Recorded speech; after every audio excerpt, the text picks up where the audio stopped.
प्रिय मित्रों, नमस्कार। मैं देहरादून से रूप नारायण सोनकर, दलित लेखक। आज मौसम बहुत ही साफ़ है। करीब 15-20 दिन से लगातार बारिश हो रही थी देहरादून में।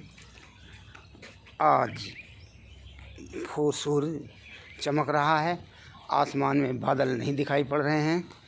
ये अच्छी बात है। लोग परेशान हो गए थे, विशेषकर गरीब आदमी, लगातार बारिश होने से। लेकिन ये आजकल जो हिंदी पखवाड़ा चल रहा है, चारों तरफ गोष्ठियाँ, लोग हिंदी पर बातें कर रहे हैं। शुरुआत की जाए हिंदी की, और हिंदी के बारे में महान पुरुषों ने क्या क्या कहा है। गांधी जी, पंडित जवाहरलाल नेहरू और भी सारे विद्वानों ने ये कहा था कि हिंदी अपनी राष्ट्रभाषा होनी चाहिए। देश की कोई एक राष्ट्रभाषा होती है, लेकिन मैं देखता हूँ कि प्रशासन, न्यायालय, प्रत्येक जगह अंग्रेजी में ही काम होता है। कुछ ऐसा बन गया है, अंग्रेजी का विकास ऐसा हुआ है कि अंग्रेजी के बगैर काम चलता नहीं है। फिर भी हमारे मनीषी लोग, लेखक, आलोचक और जो हिंदी के प्रति गहरा लगाव रखते हैं, वो चाहते हैं कि हिंदी सब जगह बोली जाए, पूरे देश में।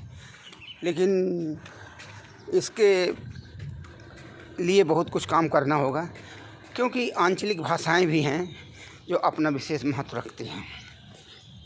तमिल, तेलुगु, कन्नड़, उड़िया, पंजाबी और बहुत सारी भाषाएं हैं जो कि जिनका अपना भी महत्व है, उनका अपना इतिहास है और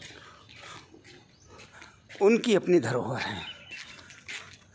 तो उस धरोहर को भी समेटना है, उस धरोहर को भी देखना है। इसलिए हिंदी के साथ साथ उनका भी विकास होना चाहिए। मैं कोई अंग्रेजी का पक्षधर नहीं हूँ, लेकिन अंग्रेजी एक ऐसी लैंग्वेज है जो पूरे विश्व में बोली जाती है। और आप कहीं भी चले जाइए विदेश में, बगैर अंग्रेजी के आपका काम नहीं चलेगा। इसलिए हिंदी के साथ साथ अंग्रेजी भी ज़रूरी है, क्योंकि जितने भी विदेश हैं, विदेशी लोग हैं, अंग्रेजी के बल पर ही ऊंचाइयों पर पहुँचे हैं। मैं केवल चाइना की बात नहीं करता हूँ, चाइना भी बहुत शक्तिशाली देश बन गया है और वहाँ उनकी अपनी मातृभाषा है। लेकिन वहाँ पर भी हिंदी और अंग्रेजी खूब सीखी जा रही है। अब ऐसा नहीं कह सकते हैं कि वहाँ पर हिंदी नहीं सीखी जा रही है, अंग्रेजी नहीं सीखी जा रही है, केवल चाइनीज़ भाषा का ही उपयोग होता है। तो ये सारी चीज़ें हैं। हमें प्रयास करना चाहिए कि कार्यालयों में, न्यायालयों में, प्रशासनिक सेवाओं में, सेक्रेटरीट आदि में हिंदी का प्रयोग हो, लेकिन बहुत कम होता है। कहते तो हम सब चले आ रहे हैं, जब से हमारा देश आज़ाद हुआ तब से हम इस बात को बोलते आ रहे हैं कि हिंदी मातृभाषा में, हिंदी में सारा काम होना चाहिए। लेकिन हिंदी में काम कहाँ हो सकता है। आप दक्षिण भारत में चले जाइए, वहाँ हिंदी बहुत कम बोली जाती है, लेकिन लोग अब सीख रहे हैं। तो फिर हिंदी को किसी दूसरी भाषा पर थोपना नहीं चाहिए। ये तो स्वतः ही विकास होता है। विदेशों में अपने आप लोग हिंदी सीख रहे हैं। यूरोपियन कंट्रीज़ हैं, अमेरिकन, यूरोपियन कंट्रीज, वहाँ के विश्वविद्यालयों में हिंदी पढ़ाई जा रही है। वहाँ के हेड ऑफ डिपार्टमेंट हिंदी में हैं।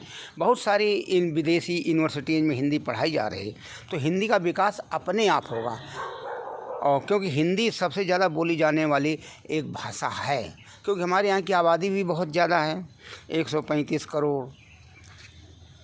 तो 135 करोड़ बहुत होती है, और उसमें से बहुत लोग हिंदी बोलते हैं।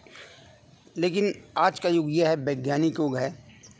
जितनी भी साइंस एंड टेक्नोलॉजी है, कंप्यूटर साइंस और इंफॉर्मेशन टेक्नोलॉजी, सभी में अंग्रेजी का ही बोलबाला है, उसके बगैर काम नहीं चल सकता है। तो हिंदी के साथ साथ अंग्रेजी तो अपने आप विकसित हो चुकी है, अब हिंदी को विकसित करने की बात है, करना चाहिए।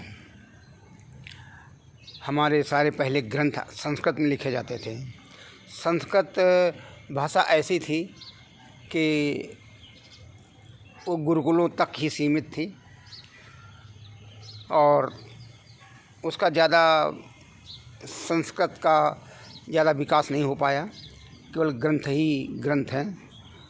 जैसे अभिज्ञान शाकुंतलम है, ये सब लिखे गए थे, अच्छे अच्छे पुस्तकें हैं। लेकिन हिंदी जो भाषा है, हिंदी ही सर्वे सर्वा है, उसको हमें विकसित करना चाहिए। लेकिन दूसरी आंचलिक भाषाओं या अंग्रेजी को दबा करके नहीं। और हम चाहते हैं हिंदी पूरे विश्व में बोली जाए। जय भारत, जय भीम। जय भारत, जय भीम।